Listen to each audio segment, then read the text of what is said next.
Hadirin yang dihormati, ceramah kita pada malam ini akan disampaikan oleh seorang panel yang tidak asing lagi dalam bidang pengajian Islam. Beliau bertugas sebagai fellow utama dan juga pengarah di Pusat Kajian Syariah Undang-Undang dan Politik Syarak Institut Kefahaman Islam Malaysia, IKIM. Tanpa melengahkan masa, majlis dengan hormatnya menjemput Dr. Muhammad Farid bin Muhammad Syahran menyampaikan ceramah yang bertajuk Ekstremisme, Punca dan Penyelesaian. Majlis mempersilakan.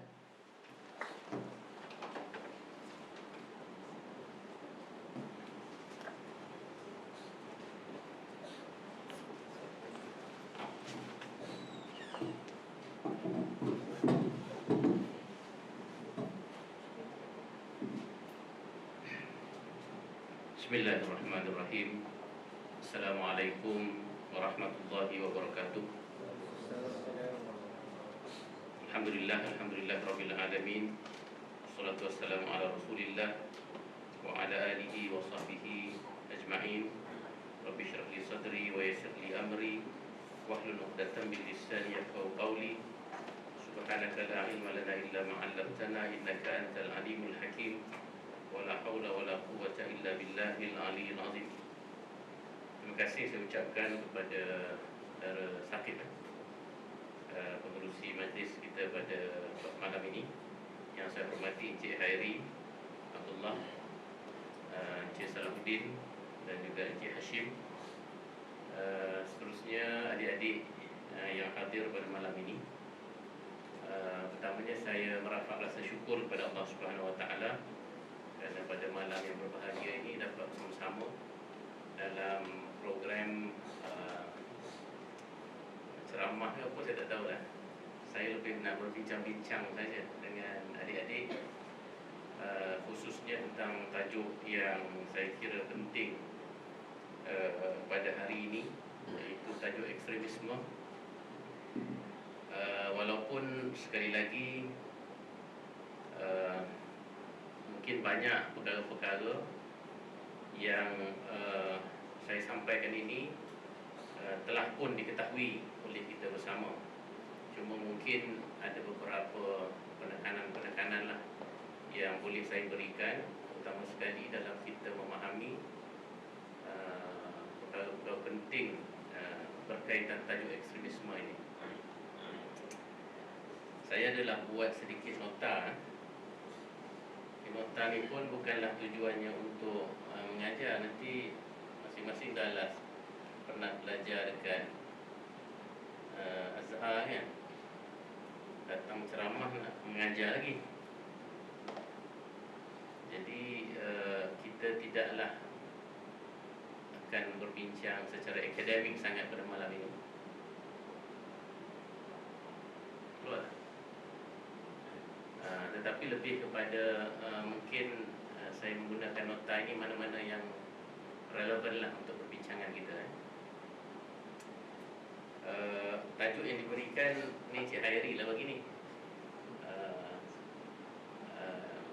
Ada banyak tajuk yang Cik Hairi bagi, tapi saya rasa yang ini yang saya boleh bersetuju lah, insyaAllah. Kerana dia sedikit berkait dengan isu-isu semasa. Tetapi saya yakin ada perkara-perkara yang kita kena betul dan perspektif kita bila kita nak cakap tentang ekstremisme.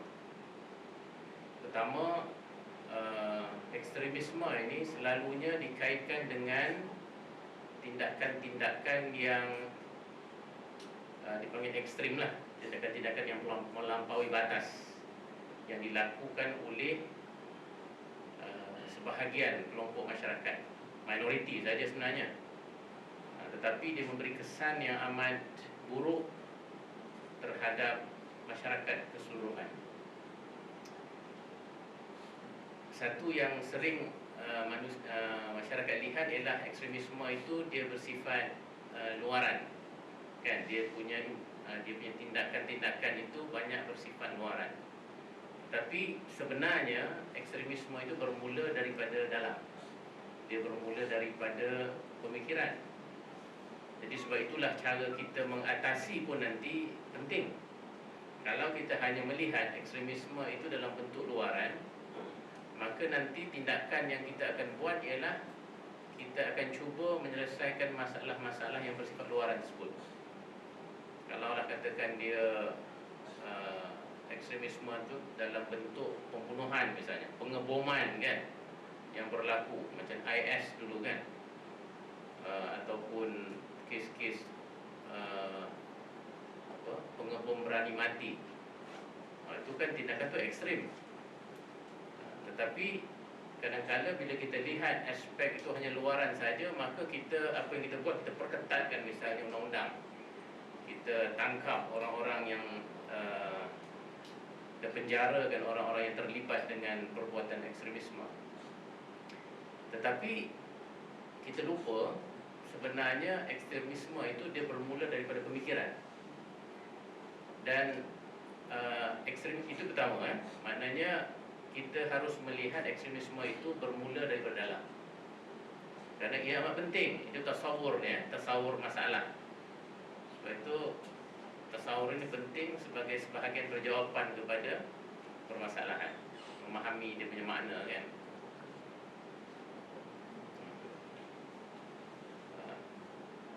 Kemudian ekstremisme ini juga, kalau kita lihat,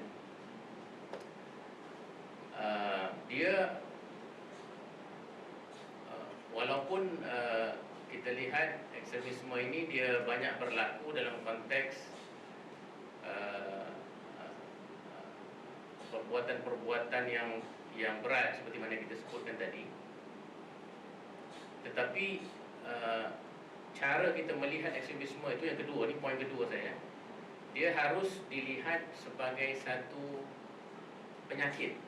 Dia lebih kepada satu penyakit. Dia bukan satu masalah. Dia bukan sekadar satu masalah, tapi dia satu penyakit. Kalau sekadar masalah, maka kita cari jawapan sajalah, kan? Kita jumpa jawapan, maka selesailah masalah. Masalah itu pun datang dari perkataan as'ilah, kan? Soalan. Maka ada soalan, maka cari jawapan sajalah. Maka selesailah masalah tersebut. Tetapi ekstremisme dia bukan satu persoalan, dia bukan sekadar permasalahan, tetapi dia satu penyakit. Bila kita melihat dari perspektif itu, maka cara kita mendiagnose dia dan juga cara kita prescribe, kita nak merawatnya itu juga lain. Satu, dia akan berjangka panjang, kan, penyakit kan. Yang kedua, dia berjangkit. Penyakit ni kalau seorang kena, dia pasti nanti akan berjangkit pada orang lain. Terutama kalau penyakit itu penyakit yang bahaya. Ekstremisme adalah penyakit bahaya. Dia macam COVID juga. Dia amat mudah berjangkit dan dia akan kekal lama menyerang dan tidak mudah untuk kita mengubatinya. Tapi kita harus berusaha untuk mengubati penyakit ekstremisme tersebut. Jadi dia tidak mudahlah, dia bukan satu sekadar persoalan dan cari jawapan. Jadi dah dua benda yang kadang-kadang kita silap lihat perspektif kita terhadap ekstremisme itu tersilap, maka cara kita menawarkan penyelesaian juga kadang-kadang tidak betul, tidak tepatlah, atau tidak berkesan, kan? Sebab itu banyak orang bagi teori nak selesaikan ekstremisme, tapi teori-teori tidak akan dapat menyelesaikan. Tapi kalau kita lihat itu dari sudut macam tadi, penyakit, kita akan pergi pada root of the problem, kan? Apa akar-akar penyakit tersebut, apa simptom-simptomnya, apa ubat terbaik yang boleh kita tawarkan kepada ekstremisme tersebut, sebagaimana kita menawarkan ubat-ubat untuk penyakit-penyakit yang berat-berat, penyakit-penyakit yang susah. Okey, itu sebagai mukadimah lah kepada perbincangan ekstremisme. Saya punya pembentangan ini, kita tengok beberapa perkara lah. Satu dari segi ta'rif. Ta'rif juga penting. Kalau kita tahu ta'rif, insya-Allah paling kurang kita tahu macam mana cara untuk kita mengatasi masalah. Yang kedua, kita tengok sebab-sebab dia, kenapa berlakunya ekstremisme. Yang ketiga, kita tengok ciri-cirinya apa, ciri-ciri ekstremisme ni apa. Dan yang terakhir, kita tengok dia punya penyelesaian lah. Bukan penyelesaian, rawatan. Tadi saya dah bermula dengan premis bahawa dia macam penyakit. Jadi kita menawarkan rawatan-rawatan kepada, tapi saya bukan bomoh yang boleh bagi tawaran-tawaran rawatan yang hebat-hebat. Tak ada. Ini kita berbincang. Dan ini merupakan tajuk yang terbuka sebenarnya, ekstremisme. Bukan tajuk yang fix. Kerana bentuk-bentuk ekstremisme juga berbeza-beza daripada dulu sampai sekarang kan. Dan ekstremisme juga, dia bukan sekadar ekstremisme dalam bentuk menyempitkan, tetapi yang melonggarkan juga sebenarnya salah satu bentuk ekstremisme juga. Kan? Sebab orang nampak ekstrim ni macam yang syadid, yang sempit, yang melampaui batas. Tetapi sebenarnya dia ada dua dimensi kalau kita tengok nanti ya. Okey. Dari segi tarif ekstremisme, yang paling mudah lah, kalau kita ambil Englishnya dan juga bahasa Arabnya pun lebih kurang, dia datang dalam makna yang asas, iaitu sesuatu yang berada jauh daripada pertengahan. Pertengahan ini tidak semestinya pertengahan dari sudut jarak, kan? Tapi pertengahan di situ maksudnya paksi kepada kebenaran. Jadi kalau kita jauh daripada paksi itu, maka dia jadi ekstrim. Sesuatu benda tu akan jadi ekstrim kalau dia berada jauh daripada paksi. Kan? Kalau dacing ini tak ada kena dengan politik Dacing tu, dacing lama tu, kenapa dia punya paksi tu kena berada di tengah-tengah? Kerana dia akan menyeimbangkan. Kalau tidak, nanti akan berlaku ekstrim sama ada di kiri ataupun di kanan. Kan?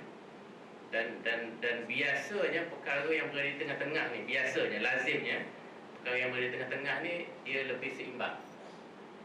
Kan? Kalau mata pun dia 20-20 tu yang paling seimbang kan. Tak tahulah, saya bukan buat pakar mata, tapi dikatakan begitu. Keseimbangan tu biasanya berada di tengah. Sebab itu perkataan wasatiyah itu kan, wa kadzalika ja'alnakum ummatan wasata litakunu syuhada 'alan nas, itu betul orang kata bukan makna sederhana itu maknanya tengah-tengah, tetapi memang makna tengah-tengah itu ada pada wasatiyah, kerana wasatiyah itu selalunya menyeimbangkan perkara yang akan, kalau tidak dia akan jadi ekstrim. Jadi penting. Dan kalau tengok daripada ekstrim dalam bahasa Inggeris tu pun dia datang daripada Latin extremus, yang bermaksud the farthest or the outermost, benda yang paling jauh daripada pertengahan ataupun yang paling luar sekali daripada pertengahan. Kalau macam buah tu, kulit yang paling luar tu, yang the outermost lah, yang paling luar sekali daripada dia punya biji kat tengah-tengah itu kan. Dan dalam bahasa Arab pun al-ghulu juga mempunyai maksud yang lebih kurang, benda yang melampaui batas tertentu. Dan istilah-istilah lain yang kita selalu gunakan adalah istilah tagha misalnya kan, alla tatghaw fil mizan misalnya kan. Tuhan menjadikan keseimbangan dan jangan kamu melampaui batas-batas keseimbangan tersebut. Atau tanattu, ataupun tasydid, ataupun ifrat wa tafrid kan. Ifrat terlalu menyempitkan, tafrid itu pula terlalu melonggarkan atau memudah-mudahkan. Jadi kedua-dua itu sebenarnya sebahagian daripada makna ekstremisme. Yang liberal itu pun ekstrem juga sebenarnya kan, kerana dia pun dah pergi kepada the farthest aspect, the farthest distance from the center. Jadi dia kena ada dua aspek tersebut. Tapi yang lebih penting yang saya lihat ialah dalam takrif tadi tu, dia sudah mengandaikan beberapa perkara. Dalam takrif ekstremisme yang kita sebut tadi itu, sama ada dalam bahasa Inggeris extremus tadi itu, ataupun dalam al-ghulu tadi itu, dia mengandaikan paling kurang ada 4 perkara. Pertama sekali, di sana ada tempat yang betul kepada semua perkara, kan?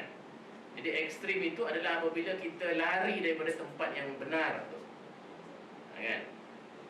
Jadi itu juga penting, sebab kalau kita lihat ada juga ideologi yang against religion misalnya. Jadi Barat apabila mereka telah menolak agama, maka mereka sudah tidak lagi meletakkan neraca agama itu sebagai neraca yang tinggi dan tepat untuk menentukan baik dan buruk. Jadi dari segi itu dia sudah tidak lagi ada kerangka ataupun peta kepada kebenaran. Kebenaran itu dah jadi terbuka. Ada istilah yang mereka selalu gunakan orang Barat ni, dengan agama mereka ni seolah-olah they are throwing the bath water together with the baby. Bila dia basuh bayi dalam basin tu kan, lepas tu dia nak buang air basuhan tu, dia buang dengan baby-baby tu. Macam itulah orang Barat dengan agama. Dia ada benda yang baik, baby itulah. Tetapi bila dia benci kepada mungkin institusi keagamaan, iaitu gereja, ni zaman abad pertengahan dahulu, maka kebencian mereka itu sehingga satu ketika mereka buang semua yang datang daripada agama. Bila datang zaman moden, zaman Renaissance, zaman Enlightenment, abad ke-16, abad ke-17 tu, Barat itu sudah begitu menentang dan juga benci kepada institusi agama, gereja yang banyak menyalahgunakan kuasa agama mereka, sehingga mereka buang semua yang datang bersama-sama agama. Ethics misalnya kan, akhlak yang baik itu datang bersama-sama agama, tapi itu pun ditolak juga, kan? Penghambaan ataupun ketundukan kepada nilai-nilai ketuhanan itu pun ditolak juga. Jadi akhirnya mereka itu sudah tidak ada lagi neraca kebenaran dan tempat yang betul kepada sesuatu perkara tersebut. Mungkin yang tinggal hanyalah mereka punya akal dan hawa nafsu mereka lah yang akan menentukan apa yang baik dan apa yang buruk. Jadi hari ini anything goes, kan? Nak kahwin sesama jantina, asalkan majoriti setuju, dia jadilah sebahagian daripada polisi. Misalnya di England ataupun di Perancis, kalau kita pergi komplain orang yang kahwin sama jantina, kita kena masuk mahkamah, bukan dia, kan? Kalau ada orang yang kahwin sesama jantina, lesbian ke ataupun homoseksual ke, mereka tu terpelihara daripada undang-undang. Jadi kalau kita pergi komplain, kita yang akan di-charge, kerana nilai itu sudah tidak lagi berasaskan neraca yang betul. Jadi penting dalam Islam bila kita bercakap tentang ekstremisme tadi, dia mesti ada tempat yang betul pada satu perkara. Yang kedua, di sana ada mizan, ada keseimbangan yang akan menjamin keadilan dan keseimbangan. Jadi ekstremisme adalah apabila kita merosakkan mizan ini, kita merosakkan keseimbangan, kita merosakkan keseimbanganlah yang ada, sehingga berlaku apa yang dipanggil kezaliman. Jadi kezaliman itu adalah salah satu bentuk ekstremisme. Yang ketiga, dalam takrif tadi juga kita mengandaikan ada batas kepada kebenaran. Jadi kebenaran itu jelas, dan yang dipanggil ekstrim itu adalah bila kita lari, kita melepasi batas-batas kebenaran tersebut. Dan yang keempat, adanya neraca yang akan memandu kepada mizan keadilan tadi, kan? Ada agama dalam konteks kita yang akan mengatakan bahawa untuk kita bersifat adil, kita kena lakukan sekian. Untuk kita bersifat seimbang, kita kena tunduk kepada Tuhan misalnya. Jadi semua itu merupakan macam petunjuk-petunjuk yang akan memandu kita supaya kita bersifat adil dan jauh daripada apa yang dipanggil ekstremisme. Jadi penting aspek keadilan, aspek adab, itu semua merupakan kata kunci kepada keseimbangan yang akan tercapai dan dapat mengelakkan kita daripada bersifat ekstrim tadi. Dan jelas dalam Al-Quran banyak ayat-ayat bercakap tentang aspek ekstremisme ini. Misalnya surah An-Nisa mengatakan, ya ahlul kitab la taghlu fi dinikum. Wahai ahlul kitab, jangan kamu melampaui batas pada agama kamu. Dan ayat yang saya sebutkan tadi Al-Baqarah, wa kadzalika ja'alnakum ummatan wasata litakunu syuhada 'alan nas wa yakuna ar-rasulu 'alaikum syahida. Saya tak perlu terjemahlah, dan saya tak letak terjemahan pun sebab saya bercakap dengan pelajar-pelajar Al-Azhar. Semua dah tahu Dan Imam Fakhruddin Ar-Razi yang terkenal dengan kitab Mafatih Al-Ghaib atau Tafsir Al-Kabir itu, ketika mentafsirkan ayat Al-Baqarah 143 ummatan wasata itu, beliau menyebut annal wasat haqiqatan haqiqatun fil bu'di anit tarafain wala syakka anna tarafain al-ifrat wa tafrid radi'an fal muwassit fil akhlaq yakunu ba'idan an tarafain fakana mu'tadilan fadilan. Maknanya dalam bercakap tentang wasatiyah itu, sekali lagi, wasatiyah itu bermaksud sesuatu yang jauh daripada ekstrim. Secara Imam Ar-Razi dia terbalik. Dia kata betul lah, dia terbaliklah, sebab kita bercakap tentang wasatiyah. Tadi kita cakap tentang ekstremisme kan. Ekstremisme tu dia jauh daripada pertengahan. Wasatiyah pula dia jauh daripada ekstrim tadi, pole yang tepi itu. Maknanya dia tengah lah. Kalau dia jauh daripada dua ekstrim, maka wasatiyah itu berada di tengah-tengah.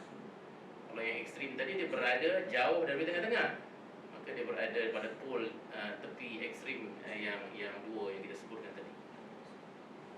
Jadi maknanya sama konsep yang diketengahkan oleh ulama-ulama kita seawal Imam Ar-Razi lagi abad ke-13 pun dah bercakap tentang konsep wasatiyah yang menekankan tentang pertengahan tu tadi. Cuma hari ini kalau kita bercakap tentang ekstremisme, banyak ekstremisme ini dikaitkan dengan politik kan,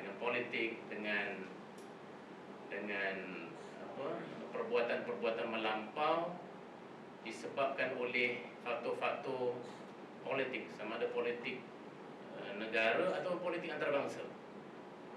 Jadi ekstremisme itu juga dia panggil multifaktorial, dia ada banyak faktor. Dia bukan sekadar faktor dalaman yang kita sebutkan tadi, tapi dia juga ada faktor luaran. Misalnya kalau kita tengok dalam konteks masyarakat Islam hari ini, bila berlaku timbul kumpulan-kumpulan macam IS kan, kumpulan macam kumpulan mujahidin yang ekstrim itu, dia ada dua faktor lah. Satu faktor dalaman dari itu, faktor pemikiran, faktor kekeliruan, tetapi juga dia ada faktor luaran, faktor tekanan dari luar. Jadi kita kena tengok dua-dua faktor itu sekaligus. Misalnya, isu apa yang hari ini yang menyebabkan banyak menimbulkan aspek-aspek ekstremisme ini? Kalau antarabangsa, isu Palestin misalnya kan. Isu Palestin itu antara isu yang tak selesai itu. Dan isu itulah yang menyebabkan timbulnya banyak grup-grup atau kumpulan-kumpulan yang sifatnya agak ekstrim. Kenapa? Kerana nak memperjuangkan Palestin yang daripada dulu jatuh ke tangan orang-orang Yahudi misalnya. Isu penjajahan itu sendiri, penjajahan negara-negara Muslim sejak dahulu, itu juga merupakan isu yang universal lah, evergreen, yang sentiasa menimbulkan faktor-faktor ekstremisme di mana-mana. Selatan Thailand misalnya, sampai sekarang kan, pengoboman apa semua tu. Di Filipina misalnya, benda yang sama berlaku. Jadi banyak faktor yang kita harus lihat sebagai penyebab kepada ekstremisme itu. Tetapi yang kita nak tekankan pada hari ini, malam ini, disebabkan saya juga berdepan dengan pelajar-pelajar Islam, pengajar-pengajar dari Al-Azhar, kita nak tekankan ekstremisme itu yang dalaman itu dulu.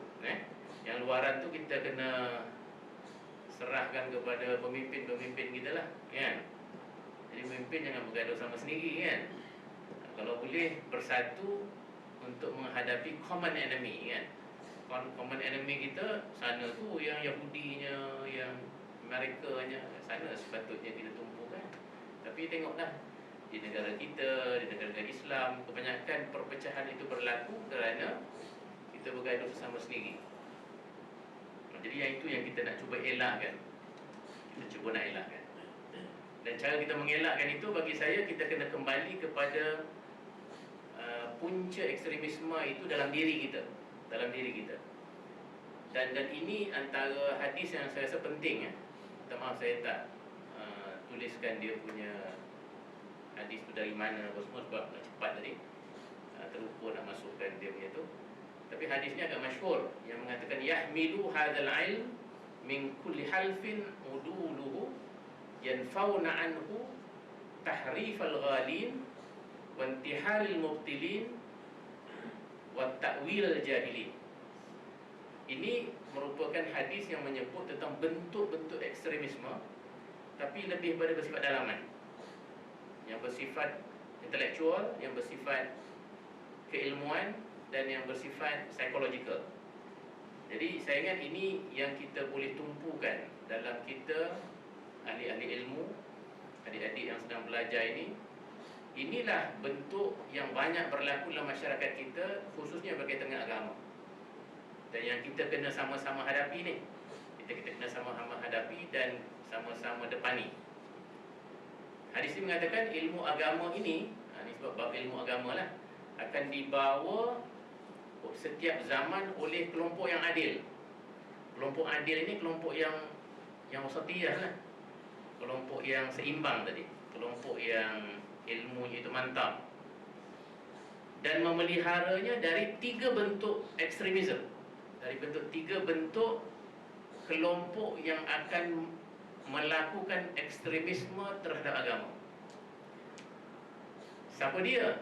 Apakah 3 bentuk tersebut? Yang pertama, kelompok yang akan menyelewengkan agama, kelompok pelampau yang akan menyelewengkan agama. Tahrif al-ghalin. Perkataan ghalin kan perkataan hulu tadi kan. Orang yang melampau dalam tahrif agama, dalam menyelewengkan agama. Ini kan banyak. Hari ini sama ada yang bentuknya ajaran sesat, kan? Sihab. Dengar yang baru ni. Kita dah lama dah baca fatwa, bincang benda tu. Tapi lambat sangat dia punya tindakan, dia dah lari dah ke mana? Ke luar negara dah. Kan? Dia berpandangan Nabi itu Tuhan. Nabi itu Tuhan dan macam-macam yang pelik-pelik. Dia kata Nabi itu tak ada kemaluan, sebab dia kata Sayyidina Ali pernah melihat dalam kain Rasulullah tak ada kemaluan dia. Sebab dia nak kaitkan Nabi itu akhirnya macam Tuhan. Maknanya apa? Sebab yang kita jumpa adalah Nabi, dia kata bukan Tuhan. Jadi Nabi itulah sebenarnya yang menyampaikan segala-galanya kepada kita. Jadi tapi sepelik-pelik orang macam tu pun ada juga dia punya penyokong. Kat Selangor, Rasul Melayu, Rasul Kahar dah tangkap lah. Tapi baru ni kata penyokong dia masih aktif, buat usrah lah, buat ni kan. Rasul Kahar tu masa kena tangkap dekat Jais dulu, pengikut dia pakai tudung macam ni lah, yang perempuan, makcik-makcik tu. Dan bila dia punya ketua tu kena tangkap, dia marah. Dia kata, kenapa tangkap Nabi kami? Kami ada Nabi, engkau ada Nabi, dia kata. Dia marah dekat orang Jais yang tangkap tu. Saya ada Nabi ni, engkau ada Nabi, dia kata. Tapi bayangkan betapa kelirunya kita punya masyarakat kepada perkara yang paling basic dalam usuluddin, dalam akidah, bahawa Nabi Muhammad itu Nabi terakhir. Kan itu paling basic.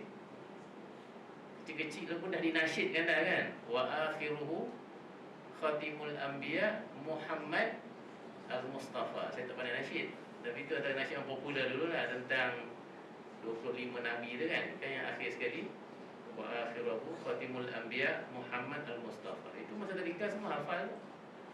Dan makcik tu kan tak belajar, dulu belajar tu. Tapi kenapa benda yang paling basic itu pun dia terkeliru, dan akhirnya dia jatuh kepada perkara yang ekstrim lagi. Perkara yang ekstrim, menerima benda-benda yang paling jelas kesalahannya dalam agama, ataupun tahrif orang-orang yang lebih intelektual. Itu juga banyak berlaku pada hari ini. Yang terbaru sekali, ada sekelompok orientalis, dia mentafsirkan Al-Quran dalam tafsiran yang terbaru. Dia punya tajuk Study Quran. Study Quran. Tokoh-tokoh orientalis barat yang hebat-hebat dalam satu kumpulan menterjemah dan mentafsirkan. Dia ada terjemahan, dia ada footnote, dan dia namakan dia punya tafsir yang baru itu Study Quran. Cuba Google. Dan ada jual pun kat Kinokuniya apa semua banyak. In English lah, in English. Tapi antara masalah besar tafsir Study Quran ni adalah kecenderungan dia ke arah menyamaratakan agama. Walaupun sebahagian penulisnya orang Islam. Dan kalau saya sebut nama-namanya pun, sesedari pun akan terkejut. Nama-nama yang popular dalam YouTube dan lain-lain. Dia tak rakam kan? Tak rakam. Tak berani nak sebut-sebut dia ni. Antaranya yang terkenal di Amerika, Muslim yang bercakap. Dia pun sebahagian daripada penulis dalam buku tu. Dan dia dah ditegur oleh Profesor Syed Naqib Al-Atas, guru saya juga, ketika dia datang ke Malaysia. Prof. Atas dah tegur dah bahawa satu kekeliruan yang besar dalam tafsir itu menyebabkan akan merosakkan agama Islam itu sendiri. Macam mana dia kecenderungan ke arah menyamaratakan agama? Salah satu contoh, saya bagi satu contoh. Semua perkataan Al-Islam yang ada dalam Al-Quran itu diterjemahkan kepada submission. Contoh, wa may yabtaghi ghairal islami dinan fala yuqbala minhu. Jadi terjemahkan, whoever try to find other religion than submission, they will not being accepted, ataupun tidak akan maknanya sesiapa yang mencari agama selain daripada penyerahan diri, maka mereka tidak akan diterima, kan? Atau mereka tidak akan. Jadi Islam di situ diterjemahkan kepada kononnya literal meaning lah, penyerahan diri. Contoh lagi, ayat yang kita kata inna dina indallah al-Islam, maka diterjemahkan the only religion in the sight of God is submission. Satu-satunya agama di sisi Allah Ta'ala adalah penyerahan diri. Al-yawma akmaltu lakum dinakum wa atmamtu alaikum ni'mati wa raditu lakumul islami dinan. Dan ujung tu, kami redha penyerahan diri sebagai agama. Apa masalah kepada penterjemahan ini? Masalahnya ialah bila dia terjemahkan semua perkataan Islam kepada penyerahan diri, nantinya dia akan membawa kepada kefahaman bahawasanya semua agama yang menyerah diri kepada Tuhan adalah Islam. Nampak tak dia punya implikasi ilmiah dia? Kan? Sebab siapa yang mencari agama selain daripada penyerahan diri, maka dia tak akan diterima. Maknanya siapa yang mencari yang penyerahan diri, dia akan diterima. Jadi akhirnya dia akan justify bahawasanya agama-agama lain juga menyerah diri kepada Tuhan. Dan ini Quran sendiri cakap ni, dia kata. Quran sendiri kata bahawa mana-mana agama yang menyerah diri kepada Tuhan, dia akan diterima. Sedangkan Al-Islam di situ bukan bermaksud penyerahan diri. di situ. Dalam konteks ayat itu, Al-Islam di situ maksudnya nama satu agama yang diturunkan kepada Nabi Muhammad. Jadi dia dah ada nama agama tu, dia dah khas nama sebuah agama. Dia bukan sekadar penyerahan diri. Memanglah Islam itu memang maksudnya penyerahan diri secara literal, tetapi dia bukan sekadar penyerahan diri. Dia penyerahan diri mengikut syariah Nabi Muhammad SAW. Dia penyerahan diri yang mengikut apa perintah yang Allah Ta'ala suruh. Dia penyerahan diri yang menafikan syirik dan mengisbatkan tauhid. Kan lain kan? Penyerahan diri yang macam ni yang ada hanya pada Islam saja. Sedangkan dengan menterjemahkan secara literal Quran itu, dan ini terkenal ni, dia terbitan pun terbitan yang hebat di Amerika. Orang pasti akan beli, dan orang yang tak faham agama dia akan keliru nanti. Akhirnya dia akan berkesimpulan bahawa kalau macam tu semua agama sama saja. Jadi ini satu bentuk ekstremisme juga, tetapi bentuknya tahrif yang lebih intelektual. Siapa dia nak berhadapan dengan guru-guru macam ni? Antum lah ya. Yang ke Al-Azhar lah. Al-Azhar yang paling faham tentang Al-Quran. Tak boleh kita expect yang daripada Universiti Teknologi Mara kan? Tak ada orang UTM tak sini UITM pun tak ada sini. Ni Azhar juga ni, pegawai-pegawai saya baru kenal tadi. Cik Hari dah lama dah. Cik Hashim pun pernah jumpa dulu. Cik Salahuddin baru. Tapi semua Al-Azhari belaka. Jadi kita lah sebenarnya yang lebih memahami asbabun nuzul. Kita yang tahu bahasa Al-Quran. Kita tahu balaghah Al-Quran, sarafnya, nahwunya, maknanya kan, semantik Al-Quran itu. Kalau orang yang tak tahu bahasa Arab, dia akan tadi kata why not, maknanya begitu, sebab memang antara makna Islam itu adalah submission. Sebab itu Profesor Lakar dalam buku terakhirnya yang dia tulis, yang hijau tu, Islam the Covenant Fulfilled tu, dia menjawab khusus tentang isu itu dengan membuktikan bahawa sebenarnya nama agama-agama terdahulu yang diturunkan kepada agama Nabi-Nabi terdahulu tidak pun dinamakan Islam. Islam tu hanya timbul pada Nabi Muhammad SAW saja. Yang lain tu dia benar dinan qayyiman namanya, hanifan, millata Ibrahim hanifan kan, tidak menggunakan perkataan al-Islam. Itu tadi dibuktikan dengan ilmiah oleh Profesor atas. Tapi benda-benda macam ni dia tahrif di peringkat intelektual. Dan ini penting, Sebab tu saya sebutkan benda tu di sini, kerana adik-adik lah yang nantinya akan meneruskan jihad ilmu ini dan mengelakkan diri daripada penyelewengan sebegini. Yang keduanya wantihalil mubtilin, kan, kelompok pelampau, pemalsuan kelompok yang sesat. Yang ini orang-orang yang mungkin yang tadi itu lebih kepada tahrif, orang yang tahu tetapi mentahrifkan. Tetapi yang kelompok yang sesat ini, yang ini mungkin kelompok yang kita sebutkan tadi lah, yang ajaran-ajaran sesat, yang dia memalsukan agama juga, dan dia menyelewengkan ajaran agama itu sehingga masyarakat jadi tersesat. Dan yang akhir sekali, takwil al-jahilin, pentafsiran kelompok yang jahil. Macam kelompok dulu ada kelompok-kelompok seperti Karamiyah misalnya, kelompok Musyabbihah, kelompok yang Syiah yang melampau sehingga membuat takwil-takwil kepada ayat-ayat, termasuklah ayat-ayat yang bersifat muhkamat pun ditakwilkan juga. Dulu satu ketika kita berdepan dengan golongan liberal di Indonesia. Ada daripada Indonesia? Tak ada kan? Boleh cakap banyak sikit lah. Tapi tak apa, daripada Indonesia pun dia boleh kongsikan juga. Sebab dekat Malaysia, golongan liberal ni dia tak berani nak menampakkan wajah dia sangat. Biasanya dia akan berselindung di sebalik persatuan-persatuan yang ada lah.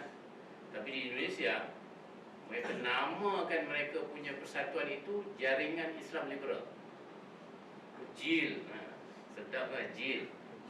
Kita kalau JIL Al-Quran Al-Farid kan, generasi Al-Quran, tapi dia JIL dia Jaringan Islam Liberal.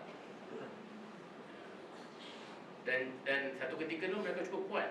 Pada tahun 90-an dan awal tahun 2000 dulu, dia ada website dia, dan dia mengeluarkan banyak artikel-artikel, makalah-makalah yang dikatakan ilmiah, tetapi semuanya ke arah melonggarkan agama. Melonggarkan agama. Contoh, satu ketika dia pernah keluarkan satu Quran juga. Dia panggil Al-Quran edisi kritis. Al-Quran edisi kritis. Apa isinya? Dia kata, kononnya dia kata kita nak ulang kaji balik Al-Quran ni. Kerana Al-Quran ni lama sangat dah, 1400 tahun. Pasti dia obsolete, dia dah kuno sangat. Jadi kita nak segarkan Al-Quran. Dan mereka bila kaji, dia kata, memang ada kesilapan dalam Al-Quran ni, dia kata.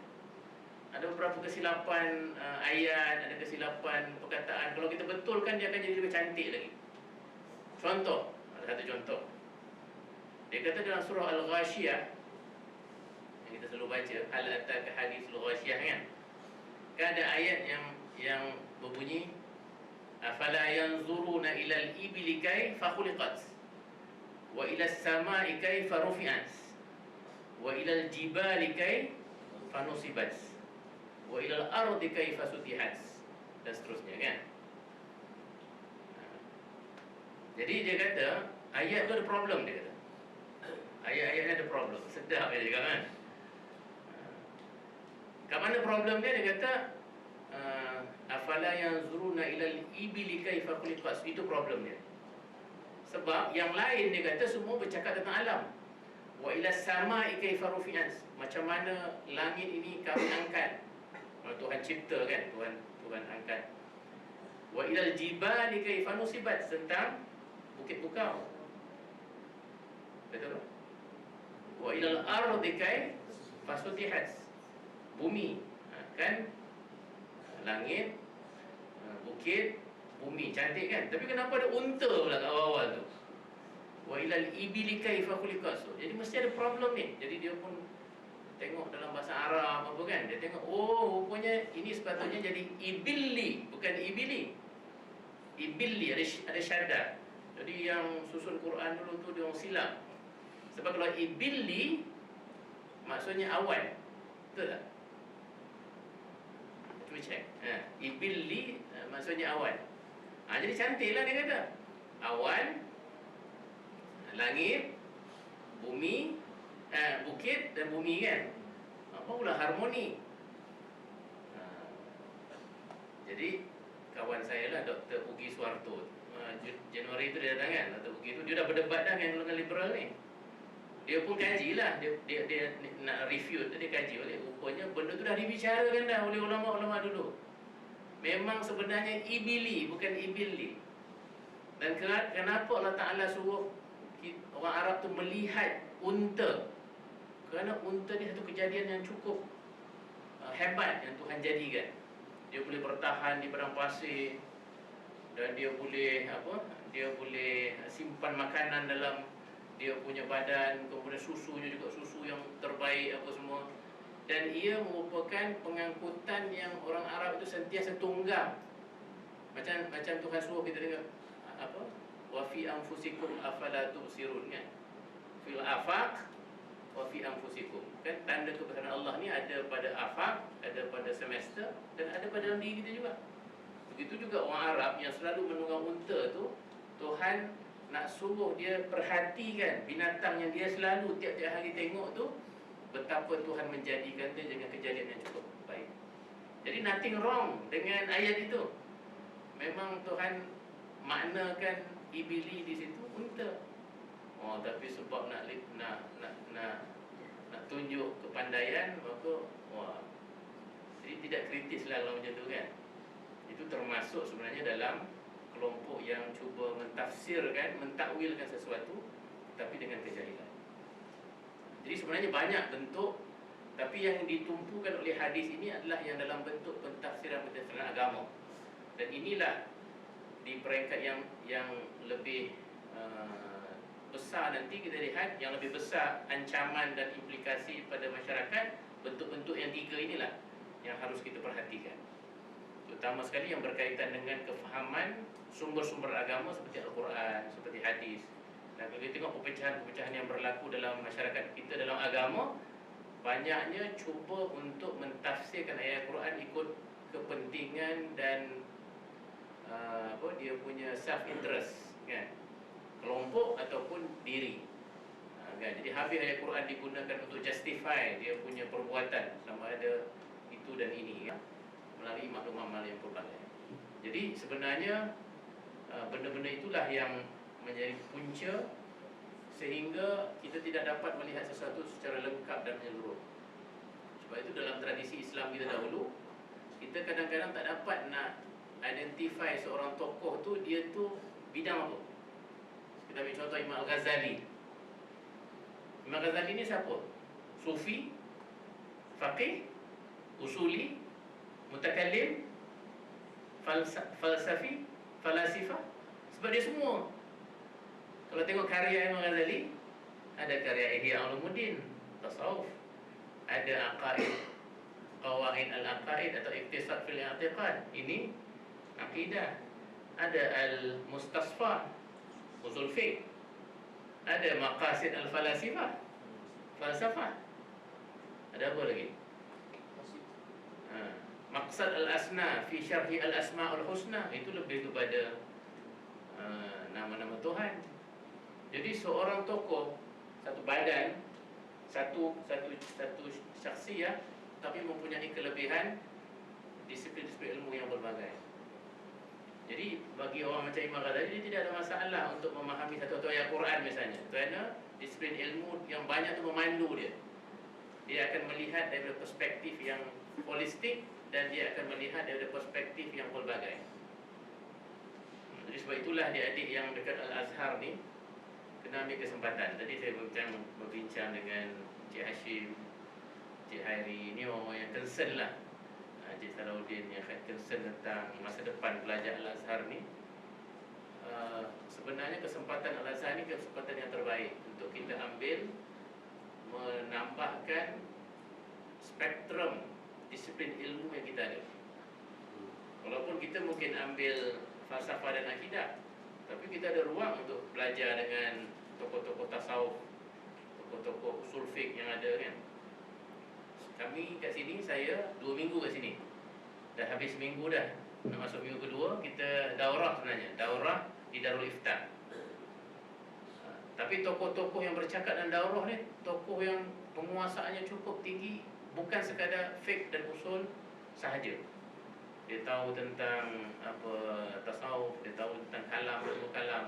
Cara mereka menerangkan satu-satu benda itu walaupun berkaitan dengan fatwa, tetapi cara mereka menganalisa satu-satu fatwa itu ternyata mereka menguasai banyak bidang, kan. Walaupun macam tokoh Syekh Jamal Faruq misalnya, kan, dia ada baca kitab Qawaid Tasawuf tu, tapi bila hurai itu dia tahu tentang kalam, dia tahu tentang tafsir, dia tahu tentang fiqh dan usul fiqh. Qawaid fiqhiyah dia di hujung jari dia saja, walaupun dia bercakap tentang kaedah tasawuf. Salah satu bab dalam dia punya Qawaid Tasawuf itu dia syarahkan sebenarnya. Syekh Zarruq punya buku, dia syarahkan adalah berkaitan dengan hubungan antara tasawuf dengan fiqh misalnya. Jadi hubungan itu rapat. Tapi rapatnya hubungan tasawuf dengan fiqh itu hanya difahami oleh orang yang dia ada dua-dua disiplin ilmu itu kuat dan mantap dalam diri dia. Jadi itu sebenarnya perkara-perkara sebenarnya yang akan mengurangkan ekstremisme. Sebab yang ekstrem ni dia sempit, dia hanya nampak satu sudut saja. Jadi kita tak nak jadi belalang, kita nak jadi elang.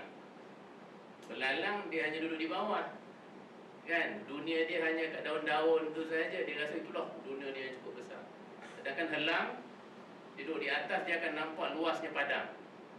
Dia tak hanya duduk di daun-daun saja, dia tengok luasnya padang. Jadi kita nak jadi eagle eye perspektif tu, dengan cara kita menguasai banyak disiplin ilmu. Ya, saya nak kena berhenti ni sebenarnya. Itu satu, pandangan yang terpisah dan tidak lengkap. Yang kedua, tidak dapat membezakan antara khitab at-taklifi dengan khitab al-wad'i. Ini cakap tentang kefahaman tentang Al-Quran lah.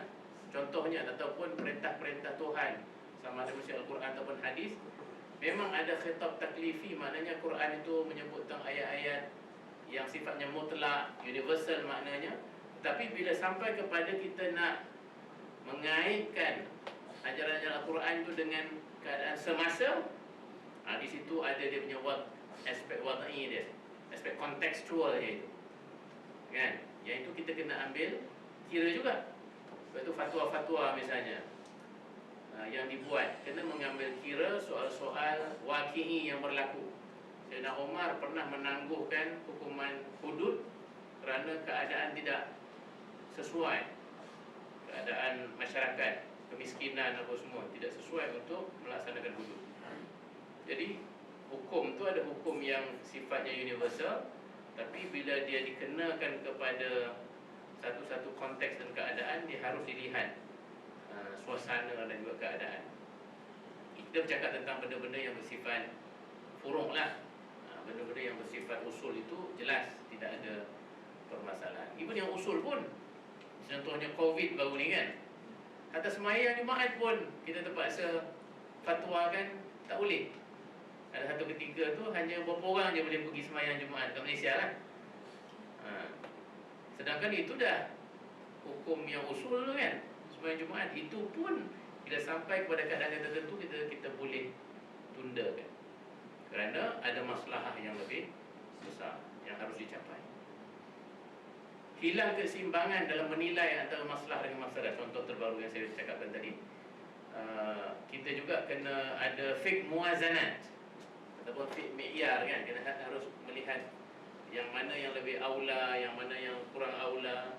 Kena ada sikit ilmu tentang maqasid syariah, kan? Baca sikit Syatibi punya buku, buku yang satu lagi Ibnu Ashur tentang maqasid syariah, macam mana dia menyusun hajian, tahsiniyat dan daruriyat. Kemudian yang daruriyat pula ada 5 benda yang dipelihara kan, hifzu ad-din, hifzul nafs, hifzul akal, hifzul mal dengan hifzul an-nasab. Dan semua tu ada priority dia.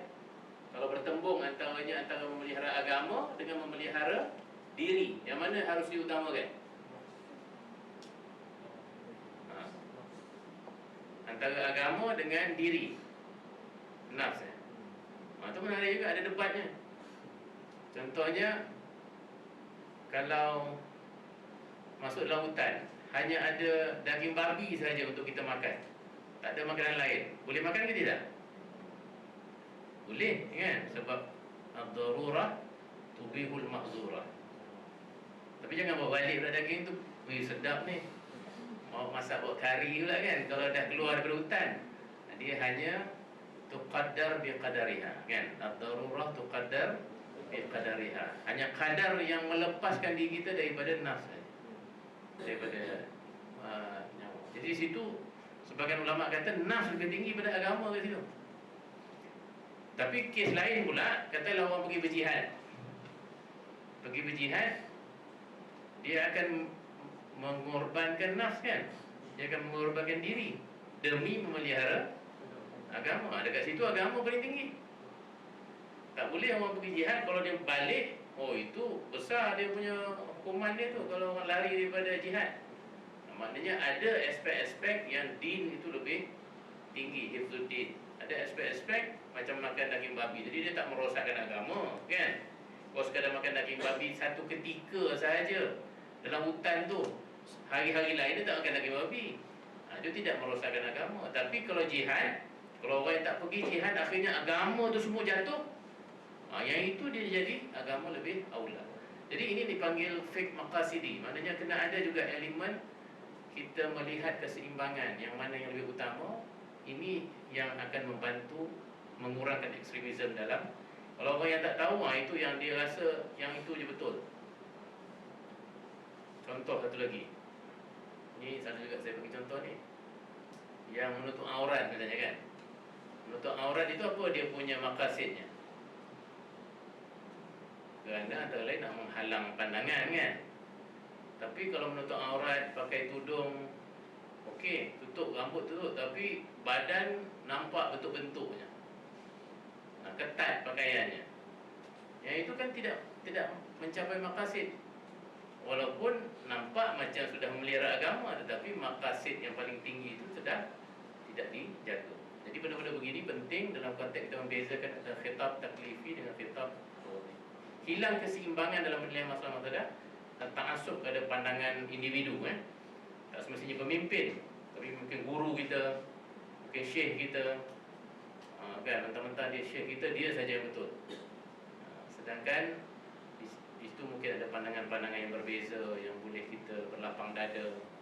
Ini juga penting, dan ini yang berlaku kadang-kadang apabila terdapat kelompok yang terlalu mengagungkan guru dan juga ni, akhirnya dia tak dapat nak berlapang dada atas perbezaan agama, perbezaan pandangan. Sebab itu salah satu saya rasa ilmu penting dalam konteks perbezaan pandangan ni ialah ilmu tentang adabul ikhtilaf, adab berbeza pandangan. Itu juga penting. Ada buku yang ditulis tentang adabul ikhtilaf ni. Cik Hairi langsung saya berhenti tu sebab kita break bagi tu. Jadi itu juga penting dalam konteks kita ni. Saya laju saja tentang ciri-ciri ekstremisme ni kerana memang saya setuju kita nak buka pada soalan. Ciri-ciri ekstremisme ni antara lain bersifat keras dan tidak toleran.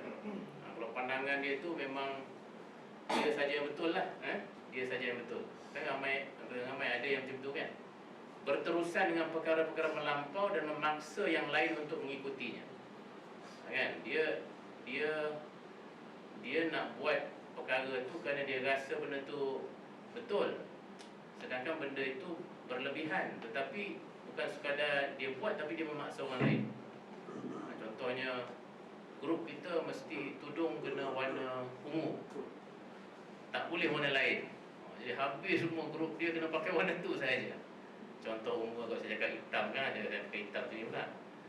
Tapi contohnya kan, ataupun yang lelaki pun macam tu. Sedangkan benda tu hanya yang bersifat tahsiniat saja kan, pakai kopiah, pakai jubah ke apa semua, pakai rida, benda sunat. Tapi jangan dipaksakan benda yang sebenarnya tidak wajib.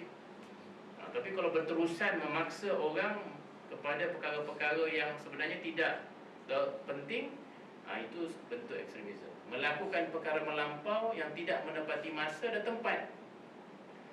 Profesor Qaradawi ada dalam buku dia tu, dia ada beritahu satu contoh. Dia pergi ke Amerika, dia jumpa dengan grup Muslim, pelajar Muslim macam you all ni lah, tapi dekat Amerika kan. Dan tahun tu tahun 70-an, yang orang Islam pun tak berapa kuat lah, tak berapa ramai di Amerika tu. Pelajar-pelajar Islam dia, bila dia sampai ke situ, pelajar-pelajar Islam tu tengah bergaduh sama sendiri. Dan apa yang digaduhkan? Mereka sedang bertengkar tentang kita nak buat majlis ni duduk dekat bawah ke duduk atas kursi. Satu grup kata tak boleh, kita kena duduk di bawah kerana ini merupakan sunnah, Nabi kena duduk di bawah. Sedangkan Al-Qaradawi kata ketika itu nak cari tempat untuk buat majlis pun susah kat Amerika. Nak buat majlis tu pun susah, ini kan pula nak pilih sama ada nak duduk atas kursi ataupun nak duduk di bawah. Ini yang dia tak ada kefahaman tentang kepentingan dan tidak melihat wakil dan juga yang lain-lain. Ada grup-grup yang macam ni, dia berbalah tentang hal kecil, sedangkan mereka berada di luar negara, di Amerika, yang mungkin apa yang perlu mereka kena bersatu semua. Surau ke, buat majlis yang sama-sama berkongsi, yang akhirnya masing-masing mendapat manfaat, bukan berbeza pandangan hal-hal itu. Melakukan kasar dalam bermuamalah dengan yang lain, berprasangka buruk, dan kurang kepercayaan kepada orang lain, sibuk dengan hal-hal cabangan, sibuk dengan hal-hal benda-benda kecil-kecil, tetapi tidak pentingkan hal-hal yang bersifat utama. Berlebihan dalam perkara-perkara yang dilarang, kan? Benda-benda yang dilarang tetapi itu yang dilakukan. Dan akhir sekali, saya mudah kata saya nak kembalikan kepada hakikat ataupun tradisi keilmuan Islam kita yang sudah lama kukuh. Sepatutnya kita kena kembali kepada budaya ilmu yang telah dibina oleh ulama-ulama kita dahulu, khususnya ulama-ulama ahli sunnah wal jamaah. Kerana dalam ahli sunnah wal jamaah itu sendiri, bagi saya mempunyai ciri-ciri dan nilai-nilai yang cukup seimbang dan dapat mengelakkan kita daripada jatuh kepada ekstremisme. Ini beberapa contoh lah, ciri-ciri utama akidah ahli sunnah wal jamaah misalnya menerima kewibawaan semua sahabat-sahabat Nabi. Ini tertolaklah kelompok yang syadid dan ekstrim tentang sahabat-sahabat macam Syiah dan lain-lain lagi. Tidak mudah mengeluarkan seorang Islam dari batasan agama, takfir, tidak mudah mengkafirkan, kerana dalam ahli sunnah wal jamaah iman itu cukup luas dan tidak mudah untuk seorang itu dianggap sebagai kufur, melainkan dia melakukan benda-benda yang begitu zahir, begitu jelas kekufurannya, bersifat realistik kepada cabaran-cabaran semasa. Sebab itu kalau kita tengok ilmu kalam dahulu tu sentiasa mengambil kira cabaran-cabaran semasa yang ada dan cuba untuk memasukkannya dalam perbincangan-perbincangan akidah. Keseimbangan antara hujah akliyah dan nakliyah itu juga merupakan cerminan kepada wasatiyah dan juga jauhnya akidah Islam itu daripada ekstremisme. Dan yang akhir, hujah dan dalil daripada sumber wahyu sebagai asas. Jadi kalau kita tengok ciri-ciri utama akidah Islam itu sendiri yang disusun oleh ulama-ulama Ahlussunnah wal Jamaah itu memang kurang sangat memberi ruang kepada wujudnya ekstremisme. Kalau ada ekstremisme, dia dah lama terkeluar daripada mainstream Ahlussunnah wal Jamaah. Khawarij misalnya terkeluar sebab dia tak boleh bertahan. Dia tidak ada keseimbangan antara akli dengan nakli, antara wahyu dengan sumber-sumber agama yang lain. Sebahagian Syiah yang ekstrim pun terkeluar juga. Yang dalam konteks hari ini yang liberal juga, kan, walaupun mereka menganggap diri mereka juga sebagai sebahagian dari mazhab Islam, kan. Islam liberal di Indonesia tu antara klaim dia ialah dia kata Islam tu kan ada banyak mazhab. Itu menunjukkan Islam tu terbuka kepada pandangan yang berbeza, dan kami berbeza juga. Jadi kami sepatutnya diterima sebagai salah satu mazhab juga dalam Islam. Tapi mereka terkeluar kerana kaedah yang digunakan, isu yang mereka bangkitkan itu merupakan isu-isu yang tidak selari dengan hujah akidah Ahlussunnah wal Jamaah. Saya berhenti di situ dulu, adik-adik sekalian. Mungkin dalam ruang masa yang terhad seterusnya ini, saya kalau ada perbincangan silakan.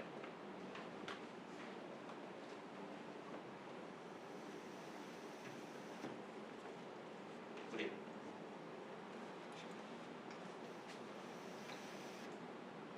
Ada soalan?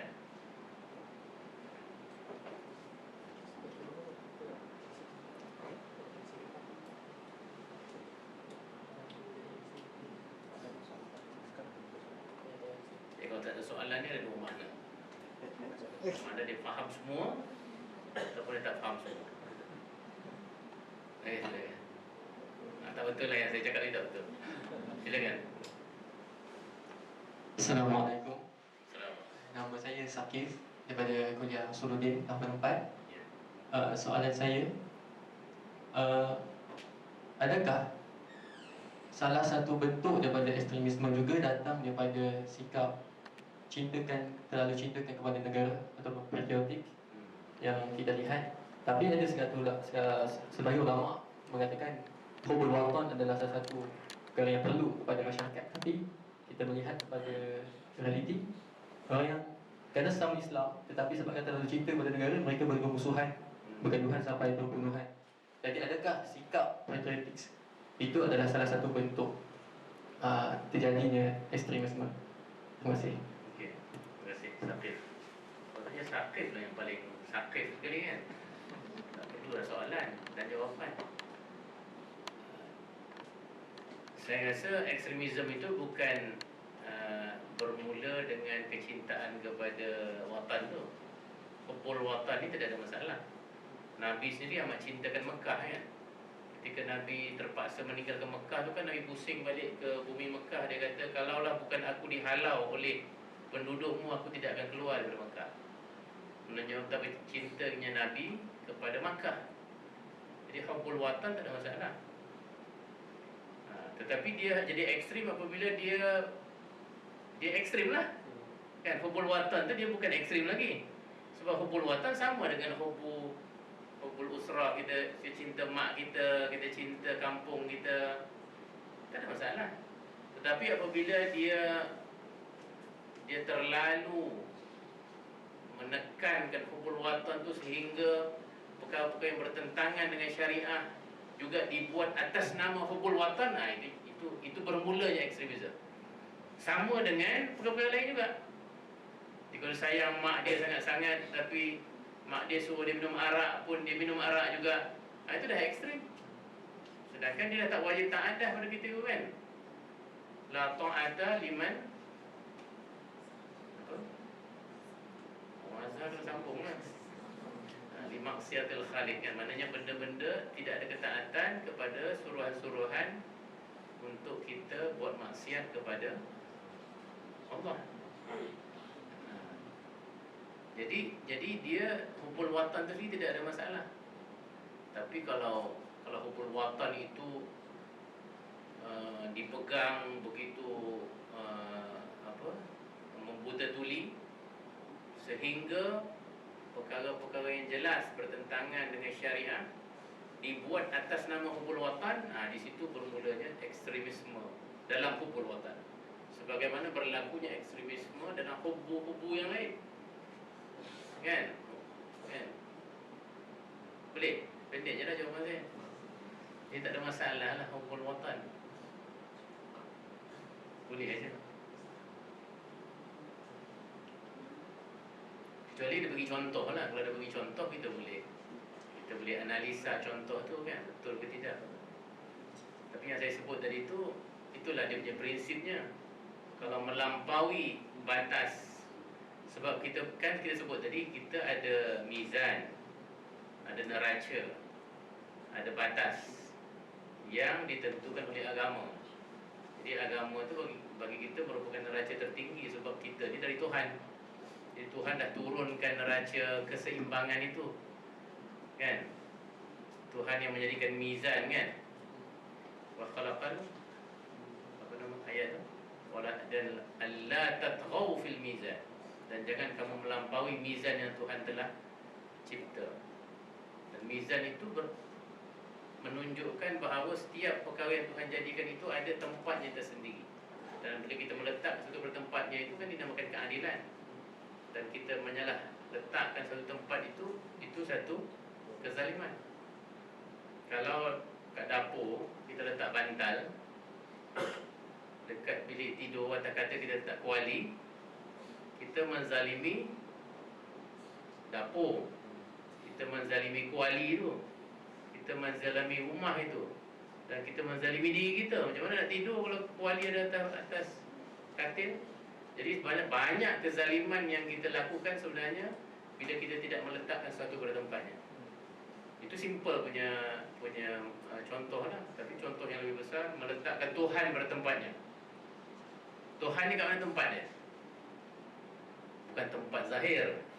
Tuhan ni di mana Tuhan pada kita punya i'tiqad dan juga kefahaman. Tuhan adalah Allah yang Maha Agung. Tempatnya adalah untuk disembah. Itu tempat Tuhan. Tempat Nabi adalah untuk diikuti kerana dia merupakan pemimpin dan juga Rasul kita. Itu semua tempat lah tu. Tempat-tempat sesuatu yang Tuhan telah tentukan neracanya. Al-Quran yang bagi tahu neracanya. Jadi kita salah letak, itu permulaan kepada ekstremisme dalam apa bentuk sekalipun. Wallahu a'lam. Silakan.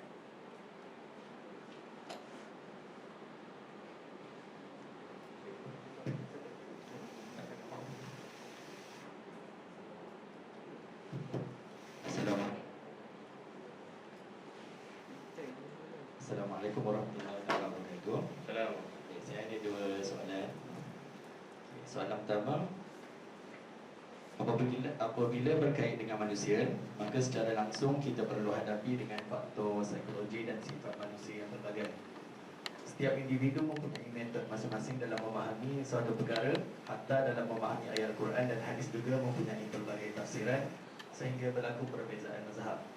Baik soalan saya, bagaimana dalam praktikal dan realiti hari ini kebenaran itu diukur dan ekstremisme itu dinilai dalam lapisan masyarakat yang pelbagai dari sudut kaum, budaya dan agama. Soalan kedua,